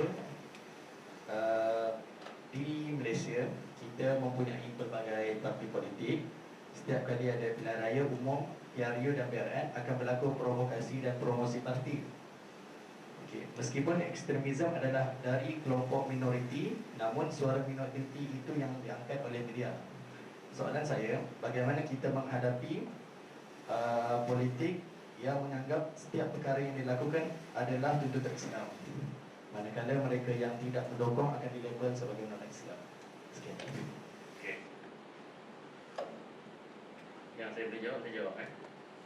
Tak boleh, saya serah Sahairi dan lain-lain. Dia orang akan duduk sini lama. Kebenaran dalam bentuk pelbagai. Kita kena ada, kita kena macam ni. Dia ada dua peringkat. Dalam konteks kita sebagai Muslim, neraca kita jelas. Kan, neraca kita adalah agama lah. Jadi kebenaran itu adalah kebenaran agama. Jadi sesama kita orang Islam, kita tidak boleh berkompromi tentang tauhid misalnya. Kan? Kalau ada yang mensyirikkan Tuhan apa semua, itu bagi kita more than ekstrim lah tu. Ataupun dia melakukan perkara-perkara yang jelas haram, muarah apa semua tu, itu jelas. Jadi neraca kebenaran sesama Islam itu amat jelas. Perbezaan mazhab itu pun kita dah faham. Beza mazhab bukan perbezaan yang mendasar. Perbezaan khilafiyah dan rahmah, kan? Ikhtilafi ummati rahmah. Ikhtilaf rahmah, khilaf tidak rahmah. Itu saya baru belajar dalam daurah saya, kan?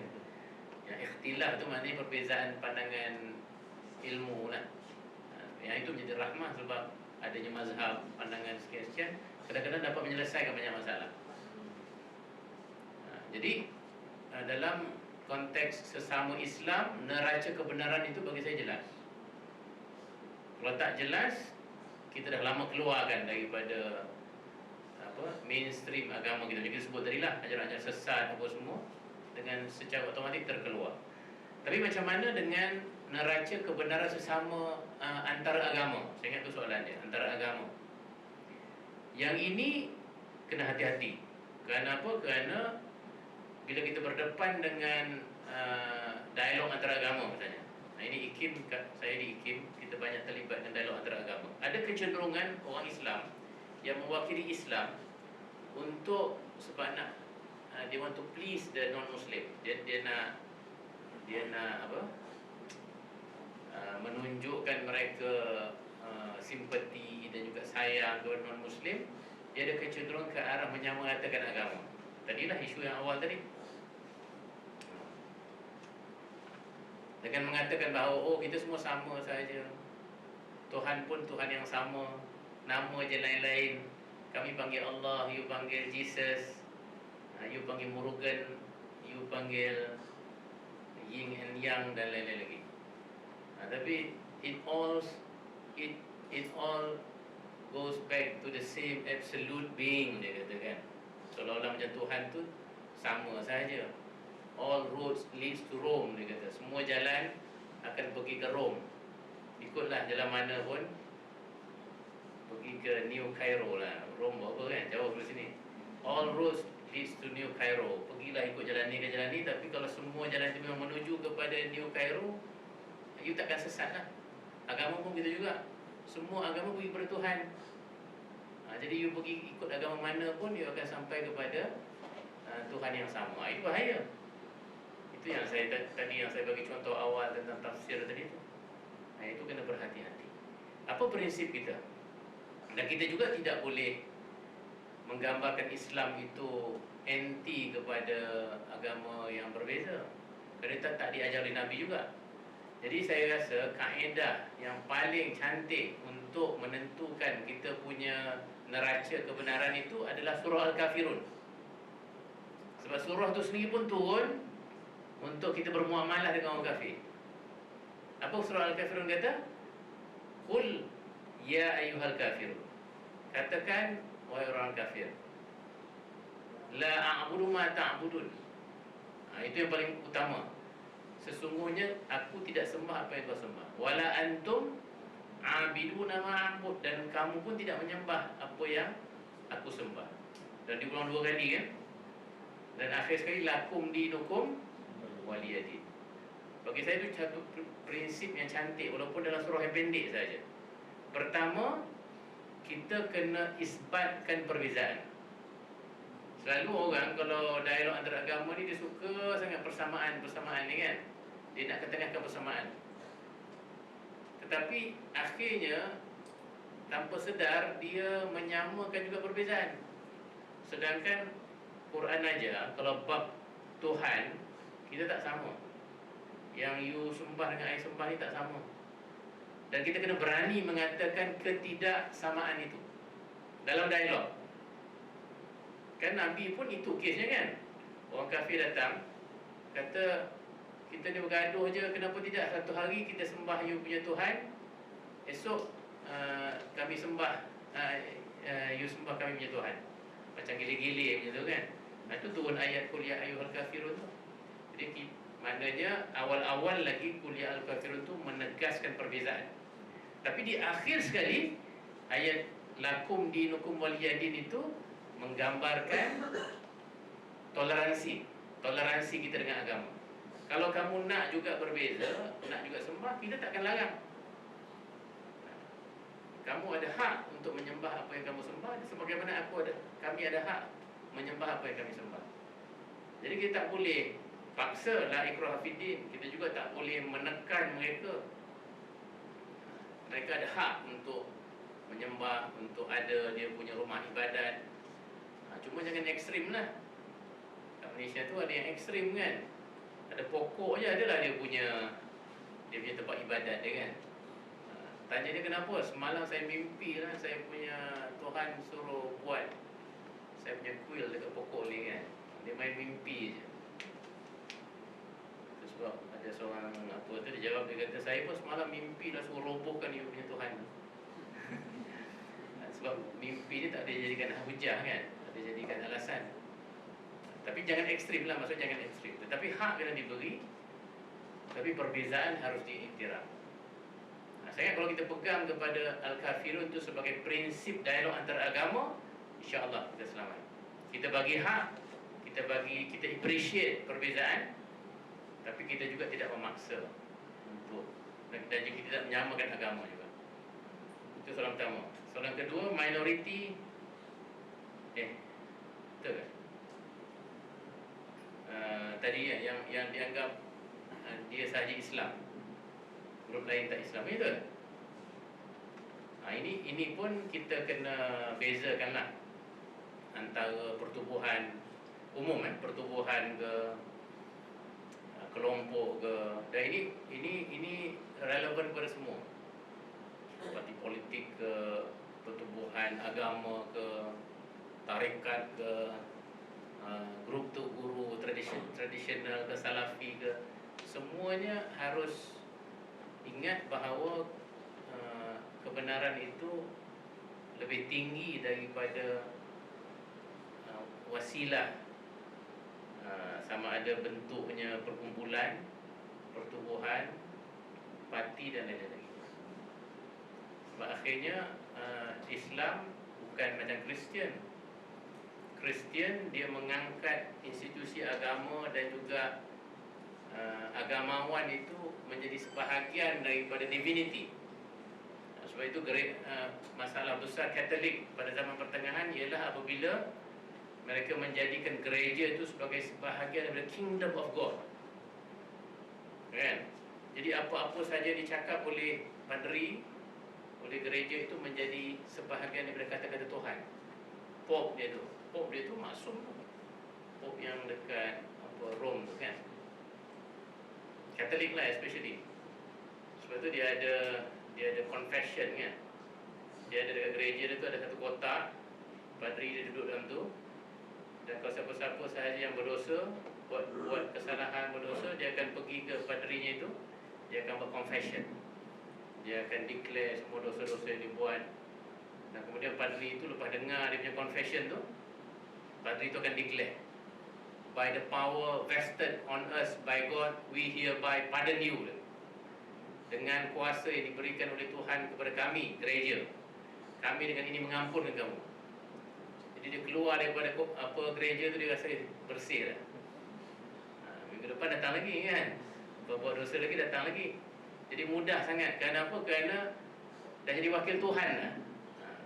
Sedangkan dalam Islam, Nabi sendiri pun tidak boleh mengampunkan dan memberi hidayah. Kan?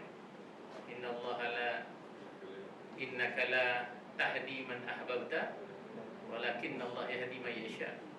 Isu Nabi Muhammad nak supaya Abu Lahab kan, Abu Jahal, Abu Talib masuk Islam. Jadi benda itu satu penyelewengan yang besar sebenarnya. Dan dia bermula dengan itulah. Apabila individu, kelompok, institusi itu diangkat menjadi sebahagian daripada ketuhanan secara tidak langsung lah, sehingga dia mudah menghukum orang lain.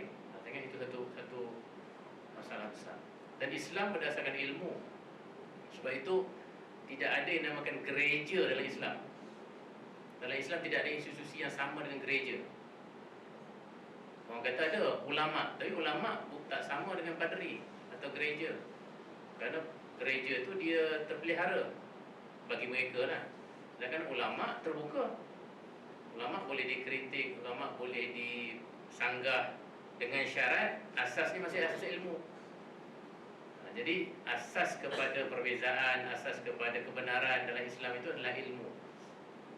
Apa-apa pun mesti ada dalil, mesti ada hujah, mesti ada asas. Dalam akidah Islam pun ada 3 syarat kan. Satu syaratnya dia mesti jazim, yang kedua dia mesti muwafaqah lil haqiqah, dan yang ketiga dia mesti ma'ad dalil. Baru dia jadi akidah yang sahih. Dia tak dijazim saja kan. Oh, saya percaya kepada Tuhan. Tanya kenapa? Nenek saya percaya, datuk saya percaya, takkan saya tak percaya? Itu tak ada dalil kan. Itu taklid, dan taklid tidak boleh nak akidah. Saya ingat itulah secara umum jawapan saya kepada itu. Allah Alam. Lagi 10 minit 10 kan? Cari. Saya ada kesimpulan nak buat, tapi tak apa. Kalau ada soalan, kita ambil satu lagi atau dua. Lepas tu saya buat tu kesimpulan, ada satu poin saya lupa nak jelaskan dalam konteks penyelesaian ni.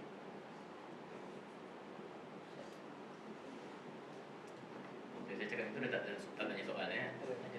Ya, Bismillahirrahmanirrahim. Saya Muhammad Abdul Siddiq bin Sobri, pelajar Kuliah Syariah tahun 3. Soalan saya kepada panel, apakah respon panel terhadap krisis autoriti dan integriti dalam kalangan masyarakat kepada sesuatu takrifan perkataan, contohnya madani, yang sebenar-benarnya. Itu yang pertama. Dan yang kedua, apakah respon daripada doktor tentang manhaj wasatiyah yang dibawa oleh Islam terhadap fahaman-fahaman yang disebutkan pada masa kini seperti moderate, konservatif dan nasionalis. Adakah ia perlu digabungkan antara fahaman itu dengan manhaj wasatiyah, ataupun manhaj wasatiyah itu mempunyai pengkhususan yang baik? Manhaj wasatiyah itu adalah satu perkara yang sempurna yang tidak ada dalam faham-faham yang lain. Sekian, terima kasih. Makin rancak soalan ni. Madani ni bukan dah ada Madani ni rayaan dia. Saya sendiri masih belum begitu mendalam lah faham tentang Madani ni. Cuma yang menarik, Kalau kita nak melihat konsep sebagai satu konsep, Madani itu yang lebih Islamik dengan pentafsiran, pentafsiran yang lebih Islamik. Sebenarnya macam Profesor Syed Naqib Al-Atas dalam menguraikan tentang agama, din, dia dah kaitkan sebenarnya din ni dengan konsep Madinah dan tamadun, sebab dia mempunyai rukun yang sama. Dana kan, daripada perkataan dana itulah datangnya perkataan din, daripada dana itulah datangnya perkataan tamadun, Madinah dan Madinah, merupakan perkembangan dari sudut kemasyarakatan lah. Dan itu memberikan satu mesej yang penting dalam kita memahami makna din, Madinah dan tamadun, kerana dia ada hubung kait yang amat rapat. Madinah hari ini kalau kita tengok konsep perbandaran, dia amat asing dengan agama, betul tak? Lagi pesan satu perbandaran berlaku, perkembangan bandar lagi jauh daripada agama, kan? Yang banyak mall, yang apa semua kan. Sedangkan manifestasi penzahiran Madinah yang paling awal dalam Islam adalah Madinatul Rasul, kan? Madinatul Rasul. Dan Madinatul Rasul yang ditukar namanya daripada Yathrib kepada Madinah, antara sebabnya ialah di Madinah itulah penzahiran kehidupan agama yang paling sempurna berlaku dalam Islam. Sebab di Makkah tidak sempurna lagi, kan? Tapi bila di Madinah, disitulah bermulanya muamalahnya, siasahnya, agamanya, pendidikannya yang lebih sempurna. Dan teras kepada Madinatul Rasul itu adalah din. Jadi cantiklah dalam semantik pun, dalam makna bahasa pun dia rapat antara din dengan Madinah. Dari segi manifestasi luaran pun dia rapat. Sebab di Madinah itu perkara pertama yang dibina oleh Nabi adalah tempat kita tunduk, masjid. Jadi sepatutnya konsep Madinah kita kena begitu, kan? Kalau ada kita nanti akan kerja sebagai perancang bandar misalnya, kita kena ambil perhatian tu dalam konteks Islam. Perancangan bandar kita macam mana? Sepatutnya masjid tu kena di tengah-tengah. Kemudian barulah sekolah-sekolah, kan? Pendidikan. Kemudian barulah pasar. Bukan mall tengah-tengah, kan? Kata masjid nak cari nun ke ujung-ujung bandar baru ada masjid. Sebetulnya masjid tu di tengah-tengah. Itu satu. Itu tentang Madinah. Kemudian tentang tamadun. Sebab kita cakap tentang civilization, kan, membina peradaban. Tamadun pun sama juga. Bila kita nak membina tamadun, dia punya teras kepada tamadun itu adalah agama dan akhlak. Sebab itu nama lain bagi tamadun yang kita panggil adalah peradaban, datang dari perkataan adab. Jadi pembinaan sebuah tamadun itu harus berasaskan kepada pembinaan akal budi, pembinaan nilai-nilai murni, akhlak dan kepercayaan yang kokoh kepada Tuhan dan agama. Sepatutnya itu teras peradaban. Tapi kalau kita tengok hari ini, saya tengok juga beberapa contoh. Saya ada bawa buku pendidikan dan peradaban yang IKIM baru terbitkan. Saya ada dalam 5 kopi, first come first serve. Saya nak bagi dekat siapa-siapa yang ada kat sini, tapi tak bagi lagi lah. Jadi mungkin you all punya lah. Tapi malam ni tak bawa lah. Sebelum balik ni siapa ni saya bagi. Bila kita bercakap tentang peradaban, kalau kita tengok takrifan moden tentang civilization, mereka ke arah pembinaan yang berbentuk kebendaan, kan? Perbandaran, itu antara dia punya konsep. Tapi perbandaran itu pembinaan bangunan, itu yang menjadi teras kepada perbandaran dan pembinaan tamadun. Itu kan tak kena dengan konsep. Sebab itu kalau kita tengok, nak menilai tentang bukti-bukti ketamadunan Islam, kita takkan jumpa binaan-binaan, arca-arca kat Mesir, kan? Yang kita nampak tu Fir'aun punya, kan? Yang Giza dan juga piramid itu bukan gambaran kepada nilai-nilai akhlak dan agama. Nabi Musa dulu dia tak tinggalkan apa-apa melainkan agama, akhlak. Sama juga dengan Islam kita dahulu. Kalau kita tengok dalam tamadun kita ke mana-mana pun kita tak akan sama. Mereka tak akan jumpa monumen-monumen seperti mana mereka jumpa Borobudur di Indonesia, mereka jumpa piramid di Mesir, dan mereka jumpa binaan-binaan yang cukup besar. Kerana itu semua madiyah kan. Itu gambaran-gambaran ketamadunan moden yang tidak bersifat agama. Tapi kalau nak kaji bukti peradaban Islam itu melalui satu nilai-nilai ilmunya, kitab-kitab yang pelbagai, khazanah-khazanah ilmu dan akhlaknya. Orang Islam itu kaya dengan akhlak, kaya dengan akhlak, walaupun tidak kaya dengan mungkin pembinaan material, tetapi dari sudut nilai agama Islam masih bertahan dengan nilai-nilai akhlak kita. Agama lain dah banyak cair, dicairkan oleh secularism, dicairkan oleh pemodenan dan lain-lain. Jadi saya ingat itu madani lah kan? Saya punya versi lah. InsyaAllah saya cuba memahami yang kerajaannya. Memang kerajaannya ada 6 prinsip dah saya. 6 prinsip yang tak lari sebenarnya. Tapi kita yang mentafsirkan tu kena bawa kepada ni, sebab dia memang itu terasnya. Kalau kita nak cari teras kepada tamadun lah, madani. Dan madani juga, madani itu kata Ibn Khaldun, al-insanu madaniyun bit-tabai. Memang insan itu sifatnya, tabiatnya adalah beradab, madani. Madani di situ maksudnya beradab. Ibn Khaldun maksudkan. Jadi kita boleh ambil lah itu juga sebagai satu bukti yang lain menunjukkan bahawa kalau kita nak bawa konsep madani itu kepada lebih dekat dengan agama, sepatutnya itu takrifan-takrifan dan tafsiran-tafsiran yang kita kena ketengahkan. Di samping yang civil society, yang civil society ni dia baratnya konsep, dia takut kalau kita bawa civil society itu dia akan terbawa akhirnya kepada konsep barat yang civil society ni dia lebih banyak manusia lah. Apa-apa pun manusia, apapun insan kan. Civil right misalnya, itu masalah.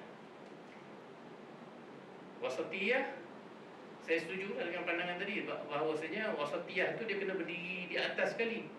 Dan sebab itu ayat wa kadzalika ja'alnakum ummatan wasata itu kalau tengok tafsir, kebanyakan tafsir mengatakan itu.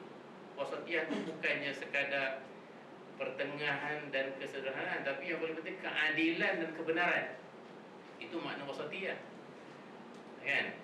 Walaupun saya kata tadi yang awal-awal saya kata biasanya yang tengah itu yang lebih seimbang. Kan? Tapi ada juga tak semestinya begitu kan. Kalau jalan raya sudut tengah-tengah aja pun bahaya juga. Ada masa kita kena ke tepi, ada masa kita kena ke belakang sikit kan. Tapi wasatiyah yang bermaksud kebenaran, keadilan dan kecemerlangan itu memang harus menjadi nilai yang tertinggi. Jadi masalah hari ini ialah banyak benda tu dislogan kan, sama ada oleh parti politik ke, oleh kerajaan ke. Memang mungkin dia punya tujuan itu baik, tapi kadang-kadang disebabkan masalah wakil yang berlaku itu dia merendahkan nilai-nilai, bukan wasatiyah saja, nilai keadilan kan. Banyak parti yang tu dia keadilan dalam parti mereka, tetapi kita tahulah parti politik macam-macam berlaku, termasuk ketidakadilan kan. Jadi rosak kadang-kadang nama keadilan, bukan keadilan sajalah, nama pula keadilan. Adalah parti Persatu katakan. Saya sebut semua ni. Persatu kan, nilai Persatu tu akhirnya tauhid kan, sifat yang tauhid, kesatuan ummah, murni. Mana-mana yang datang daripada Quran tu semua nilainya begitu mutlak dan murni sekali. Tapi bila di slogan yang kadang-kadang diletakkan pada nama persatuan atau tu, jadi tanggungjawab besar sebenarnya kepada orang yang dalam persatuan tu untuk berdiri sama tinggi dengan nilai murni yang di bawah itu. Dan makna itu harus kekal dengan makna yang asal. Dia tidak boleh dirosakkan oleh nilai kemanusiaan yang banyak kekurangan tersebut. Sebab itu dulu kalau tengok, mana ada sangat nama-nama persatuan ke, nama universiti ke yang tahu nama Islam? Ada? Imam Ghazali tu kat mana dia belajar? Dia jadi mahaguru Nizamiyah. Mana ada universiti Islam Nizamiyah? Tak ada. Sebab semua sudah Islam. Semua sudah Islam, ya. Universiti Al-Azhar pun tak ada universiti Islam Al-Azhar, kan? Kerana Al-Azhar tu sendiri sudah ma'ruf dengan keislaman, ketinggian agama. Jadi kita sebenarnya tak perlu sangat meletakkan label-label yang menunjukkan kita paling Islam atau ni, sama ada persatuan atau ni. Kerana yang penting adalah dia punya isi. Kan? Kadang-kadang yang lama tak Islam tetapi dia dapat mencerminkan kebaikan dan nilai-nilai yang baik itu, secara otomatik orang akan nampak kecantikan Islam itu pada pertubuhan dan kelompok tersebut. Nak letak tak ada masalah. Saya pun daripada UIA tu, Universiti Islam Antarabangsa. Tapi beban yang dibawa oleh pelajar-pelajar UIA itu besar. Kalau ada je benda buruk kat UIA, tengok UIA IKIM, Institut Kefahaman Islam Malaysia. Oh, berat ni, kan? Saya seorang yang faham Islam, kan? Sebab Institut Kefahaman Islam. Tapi kat IKIM tu, siapa yang datang IKIM, siapa yang kerja IKIM, tahulah banyak kelemahan yang berlaku di IKIM. Jadi itu beban yang kita pegang bila kita meletakkan nama-nama murni ni, termasuk wasatiyah ke apa ke yang utama Quranic term yang kita ambil daripada Quran itu amat berat tu tanggungjawabnya. Jadi pakai nama yang lebih ni lah, kan? Yang lebih neutral. Allah, pandangan saya sajalah, pandangan saya. Okey, saya dapat kesimpulan sikit. Saya dapat kesimpulan sikit tentang ekstremisme ni. Saya lupa satu point tadi. Sebenarnya saya sebut awal tadi, ingat tak, bahawa ekstremisme dan lawannya iaitu keseimbangan dan keadilan itu harus bermula dari dalam. Ulama-ulama kita dulu sebenarnya dia dah menjelaskan dengan cukup cantik. Ingat tak perbahasan tentang four cardinal virtues, Al-Ummahat, Al-Fadail, yang 4. Ini budak Usuluddin dengan akidah lebih ingat lah banding dengan syariah atau bahasa. Maka kita belajar. Tapi kalau kita belajar, Imam Ghazali ada sebut, Ibn Sina ada sebut, malah pemikir Greek dulu pun dah pernah sebut dah tentang 4 induk kepada keutamaan ataupun sifat-sifat yang dipanggil fadilah. Pertama, hikmah. Yang kedua, syaja'ah, keberanian. Hikmah, kebijaksanaan. Yang ketiga, iffah. Iffah ni kesederhanaan. Itu biasa terjemah yang dibuat. Yang keempat, keadilan. Ini dipanggil sebagai al-ummahat al-fadail, fadilat yang induk, yang paling cardinal virtues. Yang menarik, cardinal virtues ini dia macam sifat-sifat murni lah. Dia terhasil daripada sifat dalaman insan. Dia bermula daripada psikologi, dia pergi pada ethics. Itu hubungan antara psikologi dengan ethics. Ulama-ulama kita dulu, dia membincangkan tentang apa dia kuah yang cukup utama dalam diri manusia. Mereka dapati ada 3 kuah, 3 kekuatan, 3 faculty dalam diri manusia. Dan kalau 3 faculty ini dipelihara dengan baik, dengan seimbang, tidak ekstrim, dia akan melahirkan 3 fadilat, 3 sifat keutamaan, campur 1 nanti 4. Tapi dia mula dengan 3. Apa dia 3? Dalam diri manusia ni yang paling penting ada 3 kekuatan. Satu, akal. Yang kedua, al-ammarah, sifat marah. Dan yang ketiga, syahwat. 3 ni kata ulama-ulama macam Imam Ghazali, Al-Muhasibi, Fakhruddin Ar-Razi, Rusina, semua cakap benda yang sama. Kalau dijaga 3 ni dengan baik, diseimbangkan, dia akan melahirkan 3 virtue yang cukup cantik, fadilat yang cukup cantik. Akal, kalau dipelihara, disempurnakan fadilat kelebihannya, dia akan melahirkan hikmah. Tapi hikmah ni kata para ulama, dia merupakan pertengahan antara dua ekstrim. Yang tajuk kita ekstrim kan? Dia pertengahan antara dua ekstrim. Kalaulah akal kita ni kita tidak penuhi fadilatnya, kita tidak perlu penuhi kelebihannya, tidak beri makan dengan baik apa semua, dia akan jatuh pada satu ekstrim, iaitu kebodohan. Betul lah, kalau akal ni tidak disempurnakan dengan ilmu apa semua, dia akan jadi kebodohan. Tapi akal ni juga dia ada ekstrim yang lain. Kalau digunakan dengan cara yang tak betul. Ada orang dia bijak tapi dia bijak menipu, dia licik, dia jahat dan lain-lain lagi. Otaknya baik. Ini satu ekstrim yang lain. Jadi yang dikatakan hikmah itu adalah pertengahan antara kebodohan dengan kejahatan atau kelicikan. Dan sebenarnya susah nak memelihara keseimbangan. Kebijaksanaan tu lebih susah daripada orang jatuh pada kebodohan. Berapa ramai orang yang bodoh kan? Bodoh maksudnya tidak betul-betul menuntut ilmu apa semua, ramai. Ramai juga yang jahat. Dah ada pendidikan tinggi tapi menipu, menyeleweng dan lain-lain lagi. Jadi yang nak capai itu adalah pertengahan yang dipanggil hikmah. Yang kedua, amarah pun sama juga. Amarah ini, kalau kita betul-betul pelihara sifat marah kita ni, dia akan melahirkan apa yang dipanggil syaja'ah, keberanian. Kalau kita tak jaga, dia jatuh pada dua ekstrim juga. Ekstrim yang kurang, kalau kita tak guna langsung sifat amarah kita, kita akan jadi pengecut. Pengecut adalah satu razilah, dia bukan fadilah, dia vice, bukan virtue. Dia benda buruk. Kan, orang yang pengecut, orang yang dayus dan lain-lain lagi. Itu kerana dia tidak meletakkan marah pada tempatnya. Kalau kita menggunakan kemarahan kita di tempat yang tak betul, dia akan jadi puas. Puas kan? Puas betul tak? Macam orang yang sikit-sikit nak tumbuk meja, sikit-sikit nak tunjuk nombor. Itu orang yang bukan berani. Sebab itu Nabi kata apa? Laisa syadid bisur'ah walakin nasyadid man yamliku nafsahu indal ghadab. Bukanlah orang yang kuat itu orang yang kuat bergusti, tumbuk orang apa semua, tetapi orang yang mampu mengawal dirinya ketika marah. Maknanya yang bila tak perlu marah dia kena tahan. Tapi kalau perlu marah dia kena keluarkan. Pergi berjihad misalnya. Tak boleh berjihad sabar, tak boleh jangan serang dulu saya je ni. Tak boleh.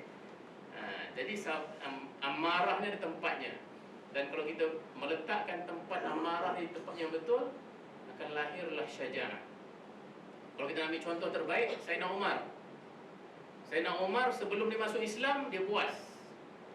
Dia menggunakan sifat marah tu nak pancung orang je kerjanya.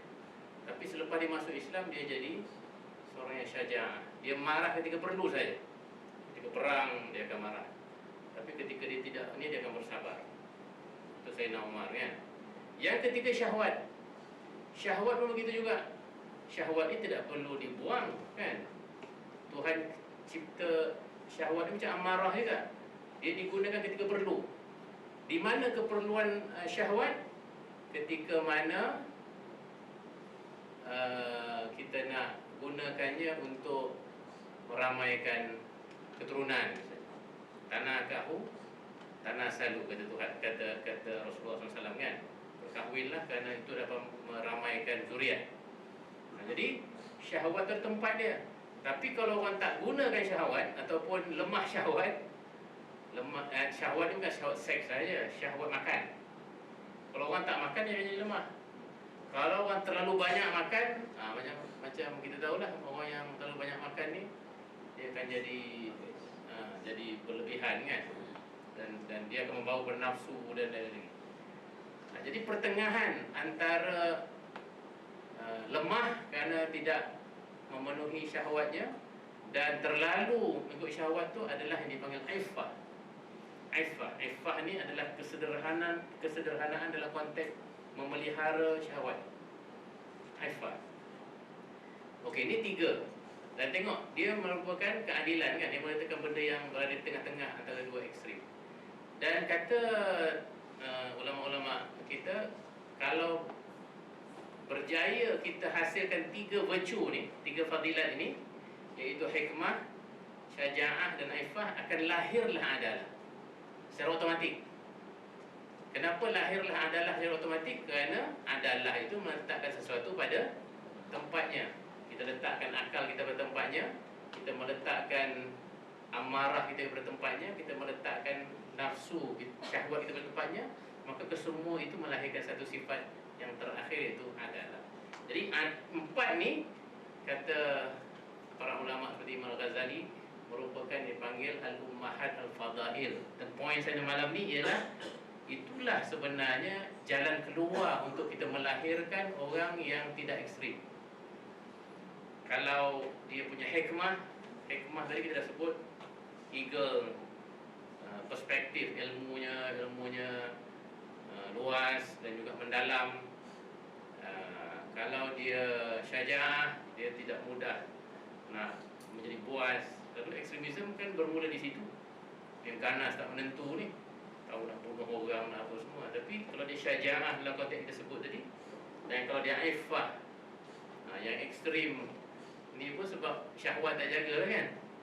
Dan hari ni kita tengok kadang-kadang ekstremisme itu diformalisekan, dirasmikan. Contohnya sukan. Hari ni sukan tu dah sebahagiannya dipanggil extreme sports. Nama sukan tu sendiri dah secara rasmi dipanggil sukan ekstrim. Kita tengah kutuk ekstrim malam ni, tapi sebahagian sukan tu memang dipanggil extreme sport. Yelah sebab dia ekstrim lah, dia naik basikal, panjat gunung apa semua kan. Ekstrim lah tu. Tapi kita pun tahu sukan sebegitu dia tidak mencapai matlamat sukan yang sebenar kan. You nak jadi apa bila you boleh lompat apa dengan motor, dengan basikal sehebat begitu, terjun bungee jumping? Nak melahirkan apa? Syaja'ah. Sedangkan syaja'ah tadi kita melepaskan marah bertempatnya yang betul. You berjihad misalnya, di situ tempat kita lahirkan marah. Atau bila agama kita dihina, di situ kita wajib meluahkan rasa marah kita.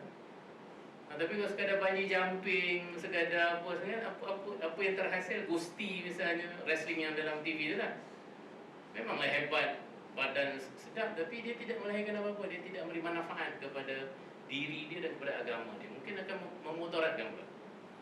Banyak sukan memudaratkan bila tidak dilihat maqasidnya. Sebab itu salah satu ilmu yang penting tadi maqasid. Mengetahui maqasid setiap perkara supaya kita meletakkannya pada tempatnya betul. Saya ingat setakat tu Encik Hari, minta maaf kalau berlebihan. Saya pun takut jadi ekstrim kan ni. Masa dah diberi, kemudian kalau kita melampaui batas masa, dan dalam psikologi dia orang kata 20 minit je boleh dengar ni, tapi 20 minit orang dah tak fokus dah kan. Jadi cukuplah. Dan jawapan-jawab soalan-soalan tadi saya dah cuba jawab, dan mungkin sebahagian yang lain tu kita cuba bincang sama kita lah, perkara-perkara ekstremisme yang berlaku. Dan saya pasti sesiapa yang belajar di Al-Azhar, kalau ikut betul-betul tradisi Al-Azhar, dia takkan jadi ekstrim. Kerana tradisi Al-Azhar tu cukup ilmiah sifatnya, cukup seimbang cara kita mendapat ilmu, sumber ilmu, saluran ilmu, dan pendalilannya, penghujahannya, insya-Allah. Saya yakin inilah, depan saya inilah mereka-mereka yang akan menyelamatkan Malaysia daripada ekstremisme. Allah a'lam. Yang baik daripada Allah Subhanahu taala, yang kurang itu dari tanda kelemahan diri saya sendiri. Aqulu qawli wa hadza wa astaghfirullah li wa lakum. Wassalamualaikum warahmatullahi wabarakatuh.